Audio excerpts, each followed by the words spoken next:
In the cold mist of Tasmania's coast, where the wind howls through shattered stone and broken chains, stands the ghost of a prison that defined terror itself.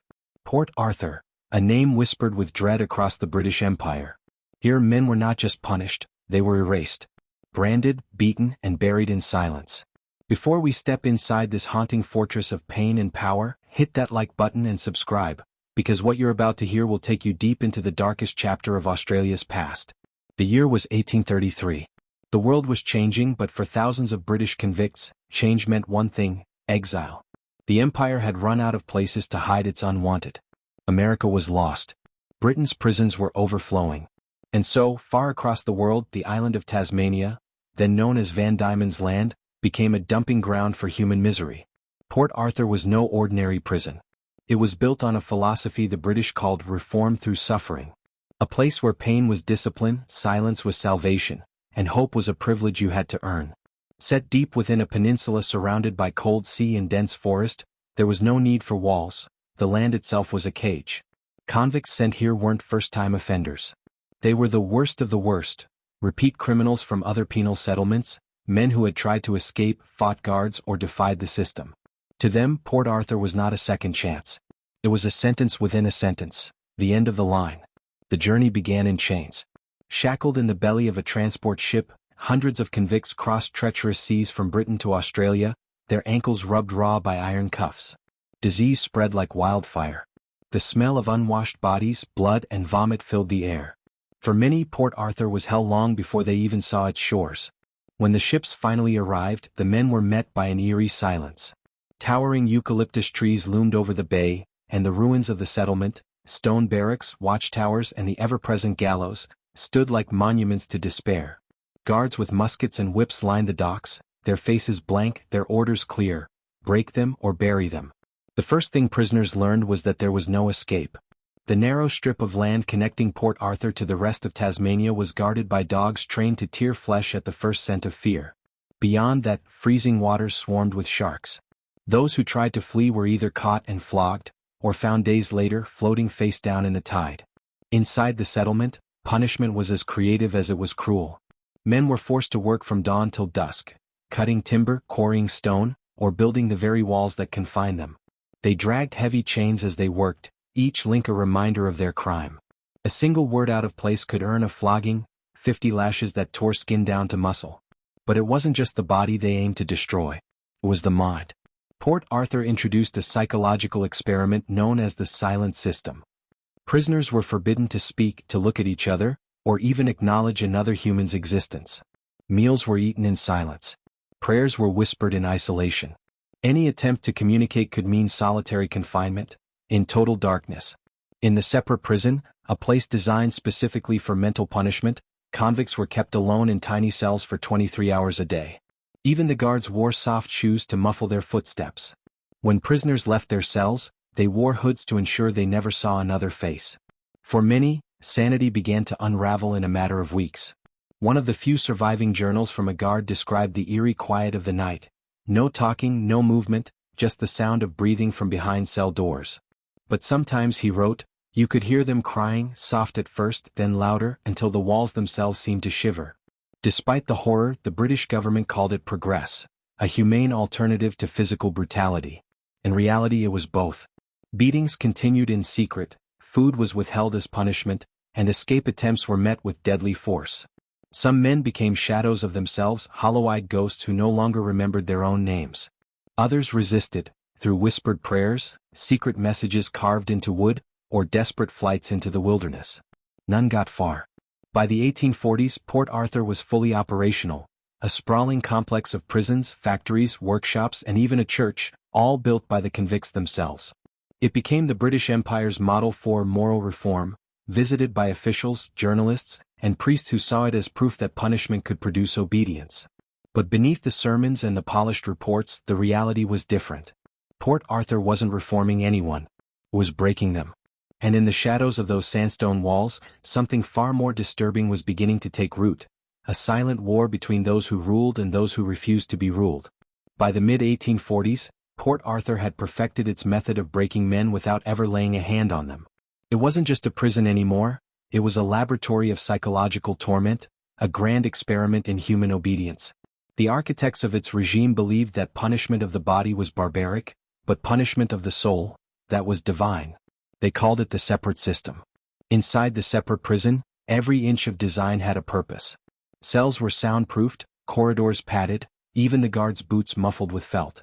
Every prisoner lived in total isolation, forbidden from speaking, touching, or even seeing another human face. Each man existed as a number, not a name. His identity stripped, his voice silenced, his mind left alone in the dark to rot. When a convict left his cell, for chapel, for exercise, or for inspection, he wore a hood that covered his entire head, with only 2 small holes to see through. Imagine a room full of hooded figures praying to a God they couldn't see, in a church where no man knew who stood beside him. The rules were absolute. Speak and you were whipped. Glance at another prisoner and you were confined in darkness. Disobey a single order, and you vanished into solitary, an underground cell so silent that many claimed they could hear their own heartbeat echoing against the stone. The system's creator, Reverend George Eastman, truly believed it was merciful. In his reports to the British Home Office, he wrote that isolation taught reflection and moral reform. But the guards who worked there knew the truth. Reflection turned to madness and reform to ruin. Records describe men who began talking to the walls, whispering to the rats, or scratching prayers into the stone. Some banged their heads against the door until their skulls split open. Others sang hymns in the dark until their voices broke, convinced that angels, or demons, were answering them. One prisoner, a petty thief named Thomas Riley, was confined in the separate prison for swearing at a guard. Within months he stopped eating. When a doctor examined him, Riley said he could hear the ocean calling his name through the walls. He was found dead days later, curled up on the floor, smiling. Then there was William Thompson, sentenced for burglary. He tried to keep himself sane by reciting the Bible, but soon began forgetting the words. He scratched verses into his arms with his fingernails, hoping to remember them. When a guard opened his door one morning, Thompson whispered, "God has forgotten me too." He was transferred to the asylum, one of dozens who never returned to the main yard. By 1850, the boundaries between prison and asylum had blurred completely. Port Arthur had its own hospital and its own lunatic asylum, filled with men who'd been driven mad by the silence. Doctors kept detailed notes, clinical, detached, and terrifying. One wrote, "Prisoner 297 exhibits signs of delusion. Believes walls are breathing. Requests execution." And yet, from London to Sydney, officials praised the model. Port Arthur became a showcase for moral order, a triumph of British justice. Visitors were given tours of the humane facilities, sweeping gardens, neat workshops, polite prisoners in silence. What they didn't see were the padded cells hidden beneath the ground, or the cries that never reached the air. Even the guards weren't immune. Many couldn't bear the constant quiet, the lifeless stares of the men they watched. One officer later wrote, "It is a strange thing to long for the sound of a whip, to crave a scream just to know we are alive." Among the prisoners, rumors spread like infection. They said the separate prison was cursed, that those who entered its halls left pieces of their souls behind. Some even claimed to see ghosts, shadows in the chapel pews, whispering names from the past. Whether madness or memory, no one could tell. Despite the terror, a few men tried to fight back. They carved secret messages into their cell walls, fragments of defiance that still remain today. "I am not what they made me," one carving reads. Another, written in shaky letters, "Silence is death." By the late 1850s, Port Arthur had earned its reputation as the hell of Van Diemen's Land. But the empire wasn't done with it yet. The world outside was changing, gold rushes, colonies, new laws, but inside these walls time stood still. And for those condemned here, the only thing more terrifying than punishment was what came next. Because soon Port Arthur would evolve again, into something even darker. By the dawn of the 1860s, Port Arthur had become more than a prison. It was an empire built on the backs of broken men. Every brick, every beam, every path that wound through the settlement was laid by the hands of convicts who had long forgotten what freedom felt like. The sound of hammers and saws filled the air, echoing across the harbor like a grim heartbeat. For the British Empire, Port Arthur was proof of success. For the men trapped within it, it was proof that hell could exist on earth. Each day began before sunrise. Guards marched through the barracks, their boots striking the stone floor in rhythm, rattling the iron doors awake. The convicts, thin, scarred, and hollow-eyed, rose in silence. They washed quickly if water was available and lined up for roll call. The overseers counted heads, shouted orders, and divided them into work gangs. Some were sent to the sawmills, where they cut giant eucalyptus logs under the eye of the lash. Others worked in the stone quarries, breaking sandstone into blocks for construction. Those with special skills, blacksmiths, carpenters, or shipwrights, were forced to build the very structures that symbolized their own oppression. It was all part of the governor's philosophy: idleness breeds crime. Every moment of the convicts' lives had to be filled, with pain, with sweat, with labor. The punishment for disobedience was swift and public. In the center of the settlement stood the flogging yard, where men were tied to a triangular frame known as the triangle. There, under the gaze of hundreds, a convict could receive up to 50 lashes with a cat o' nine tails, a whip embedded with metal tips that tore flesh open with every strike. Some fainted after the first few blows. Others clenched their teeth, refusing to scream. To cry out was to give the guards satisfaction. But silence carried its own punishment too, a second flogging for defiance. Blood soaked into the dirt of that yard for decades. And yet the work never stopped. Despite the cruelty, the British government called Port Arthur a model settlement. They even built a church to showcase moral reform. But the irony was inescapable. Men were whipped on Saturday and forced to pray on Sunday. The sermons spoke of salvation, the eyes in the pews spoke only of survival. For many, escape was the only form of hope left. But Port Arthur's geography made that almost impossible. The settlement sat on a narrow peninsula, connected to the mainland by a small strip of land known as Eagle Hawk Neck. It was guarded day and night by soldiers, chained dogs, and traps strung with bells. The dogs were the true wardens. Some were half-starved to heighten their aggression. Others were buried up to their necks in the dirt so they couldn't move but could still bite at anything that passed. The soldiers called it the dog line. The convicts called it the gate of hell. Still a few men tried. One of the most infamous escape attempts came in 1842, when George "Billy" Hunt disguised himself in a kangaroo skin. Crawling across the neck on all fours, he thought he might fool the guards. But hunger made him desperate, too desperate. When soldiers spotted what they thought was a kangaroo, they raised their rifles and fired. Hunt threw off the skin and surrendered, shouting that he was a man, not a beast. The guards dragged him back, laughing. For that, he was flogged and locked in solitary for weeks. Others weren't so lucky. Those who reached the water tried to swim for freedom, but the freezing sea took most before the sharks did. A few bodies washed up miles away, stripped of flesh, barely human. Despite it all, men kept trying. Not because they thought they could escape, but because trying gave them something the prison couldn't take. A choice. There were whispers of one man who almost made it. His name was William Riley, a repeat offender who'd been sentenced for stealing a loaf of bread. He had spent years in chains, working the quarries, before finally disappearing one stormy night in 1853. Search parties found nothing. Some believed he drowned. Others said he lived in the forests, haunting the edges of the settlement, stealing food from supply boats. The guards never found him, but his name was carved into a cell wall years later, followed by 3 words: still not free. Work, punishment, silence. These were the pillars of Port Arthur's design. But beneath that structure of control was a slow collapse of humanity. Guards began to drink. Overseers went mad. And the convicts, in their own strange way, built a society of ghosts. Men who spoke in glances, who traded stolen bread in shadows, who whispered prayers no one was meant to hear. By the 1860s, reformers in Britain were beginning to question the system. Newspapers called Port Arthur a stain on civilization. But the empire needed order, and order had a price. The punishment continued. The labor continued. And the silence only grew louder. But a new kind of prisoner was about to arrive. One that would change everything. They were not thieves or murderers but children. By 1834, just a year after Port Arthur opened its gates of torment, the British government made a decision that would stain its history forever. They began sending children to hell.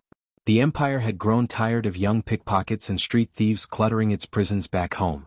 The cities of London, Manchester, and Liverpool were bursting with orphans and delinquents, boys as young as 9, surviving on theft, hunger, and fear. Officials said these juvenile convicts needed reformation. Their answer was to ship them 12,000 miles away to the edge of the known world. That edge was called Point Puer, a small peninsula across the harbor from Port Arthur. It was the first juvenile reformatory in the British Empire, and like its parent settlement, it promised moral redemption through labor. But in truth, it was another fortress of pain, a school built on suffering. From a distance, Point Puer looked peaceful.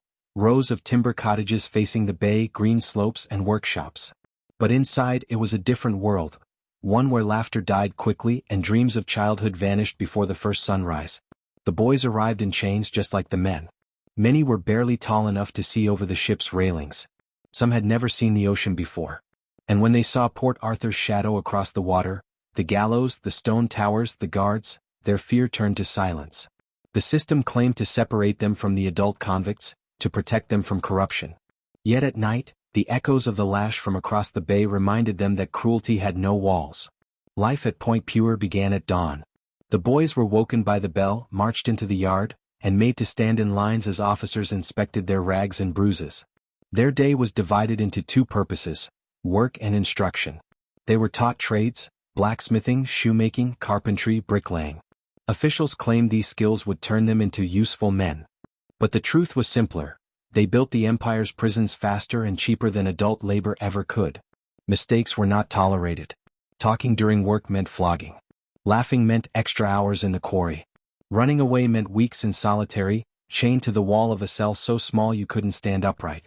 Survivors' letters, rare, smuggled and heartbreaking, tell the real story. One boy wrote, "We are told we are blessed to be here. But every night I pray to die in my sleep."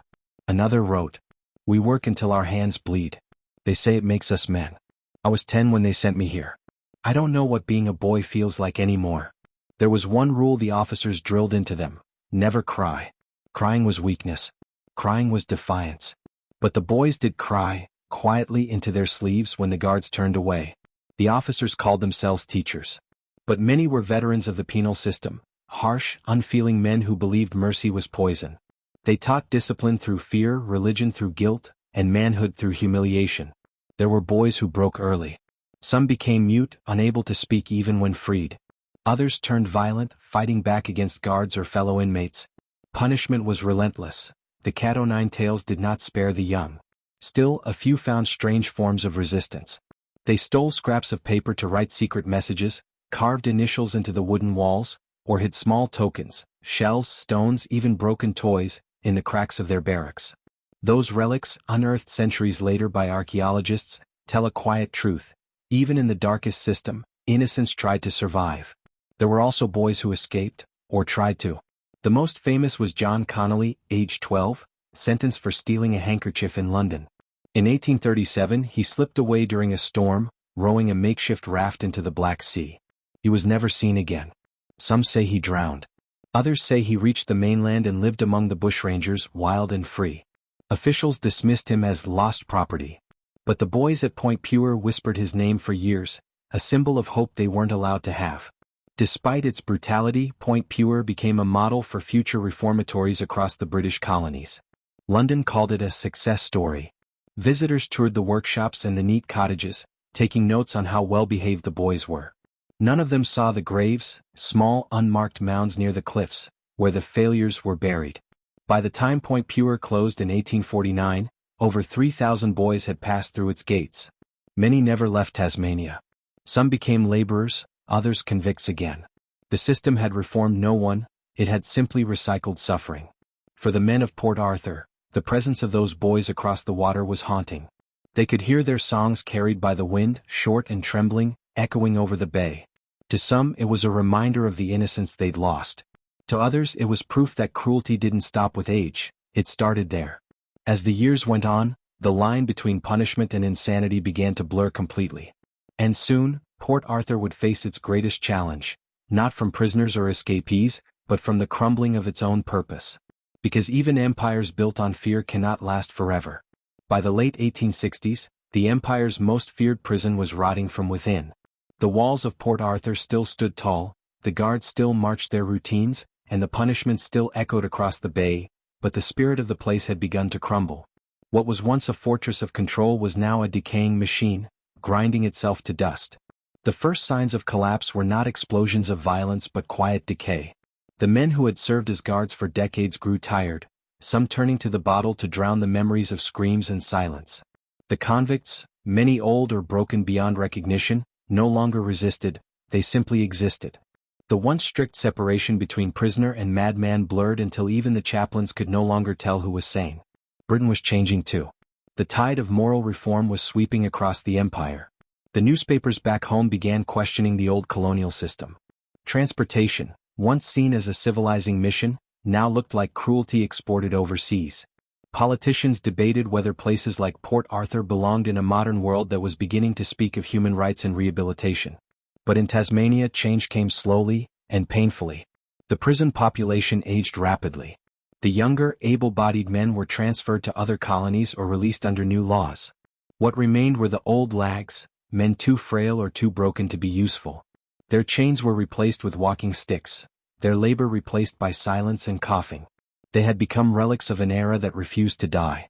To deal with this new reality, the government built the asylum, right next to the separate prison. The irony was brutal.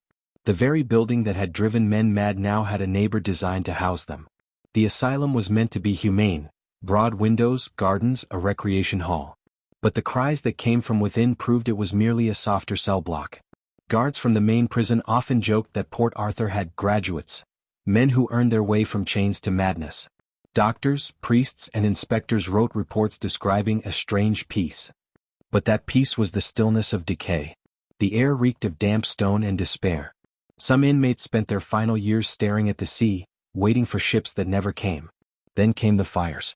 In 1895, years after transportation officially ended, parts of the old settlement were abandoned. Locals scavenged the timber and furniture. Tourists began arriving, curious travelers wanting to see the ruins of the old convict hell. The buildings, left unattended, became fragile skeletons of their former terror. And one night, the penitentiary itself caught fire. The flames devoured everything. Wooden beams collapsed, iron melted, and the air filled with the crackling sound of a century's worth of suffering turning to ash. Eyewitnesses said they saw faces in the fire, ghostly figures flickering in the windows, shouting without sound. When the blaze finally died, all that remained were the stone walls, blackened and hollow. The colony had moved on. The prison system modernized. Port Arthur, once the pride of the empire's punishment, was now an embarrassment, a reminder of an age of cruelty wrapped in righteousness. But Port Arthur refused to die quietly. Locals claimed the place was haunted.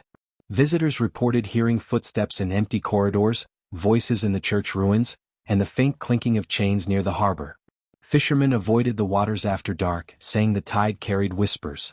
The old asylum keeper said the wind itself cried through the cracks of the cells, repeating the words scratched into stone by men long dead, "Silence is death." By the early 1900s, the government rebranded Port Arthur as a historic site, not a crime scene. They offered guided tours, showing off the same cells where men had gone mad, the same whipping posts where blood had once darkened the ground. Tourists gasped, officials smiled, and the ghosts watched.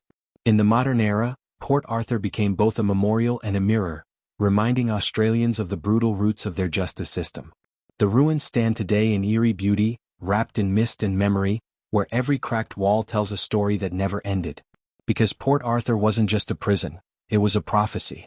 A warning carved into stone, that punishment without mercy creates monsters, both behind bars and outside them. That silence, when enforced long enough, outlives its victims. And in the cold wind that sweeps through those ruins, you can still hear the truth the empire tried to bury. That some places never stop whispering. Today, Port Arthur stands as one of Australia's most visited historical sites. Tourists stroll through the same courtyards where convicts once dragged chains, cameras clicking where guards once shouted orders. The walls, stripped bare by time and fire, glow golden under the Tasmanian sun. But as the light fades, a different feeling takes over. A chill, a presence, a whisper of something that never left. What began as a colonial experiment in punishment has become one of the most powerful symbols of human endurance and cruelty in Australian history. Every year, thousands come to see the ruins, not just to remember but to feel. Guides tell stories of the men and boys who lived and died here. They describe the sound of the lash, the cries from the separate prison, and the eerie silence that followed. Visitors have reported strange encounters, cold hands brushing their shoulders, doors that close without wind, voices echoing through empty corridors. The church, once built by convicts who prayed for redemption, now stands roofless and quiet. At dusk, its broken arches cast long shadows across the graves of those who never left. The asylum still looms nearby, its rooms turned into a museum, lined with artifacts of human despair. Handcuffs, journals, uniforms, and the haunting wooden masks used to blindfold prisoners during chapel. Port Arthur has been called the most haunted site in the Southern Hemisphere, and perhaps it is. Not because of ghosts but because of memory. The air carries stories too heavy to fade. But beneath the tragedy lies something deeper: reflection. Port Arthur forces visitors to ask uncomfortable questions. How far will a society go in the name of justice? When does punishment stop being correction and start becoming cruelty? And how do nations built on suffering heal from it?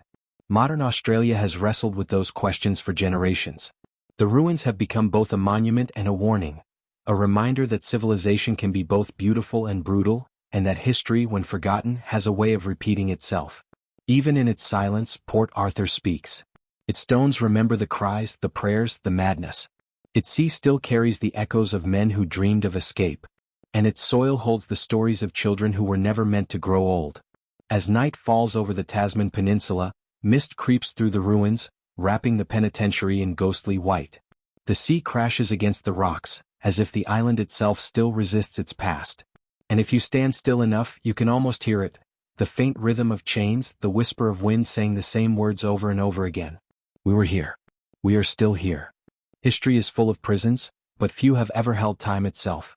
Port Arthur was meant to control men, to erase their sins and rebuild their souls. Instead, it became a mirror that reflected the darkness of empire and the fragility of humanity. If this story moved you, remember to like this video and subscribe to the channel for more untold true crime and prison documentaries from around the world. Your support helps us bring these forgotten histories back into the light. And as you leave this story behind, take one thought with you. The ruins of Port Arthur are no longer just about punishment, they are about what happens when we stop listening to the cries of the condemned. Because silence, as history has shown, never truly ends.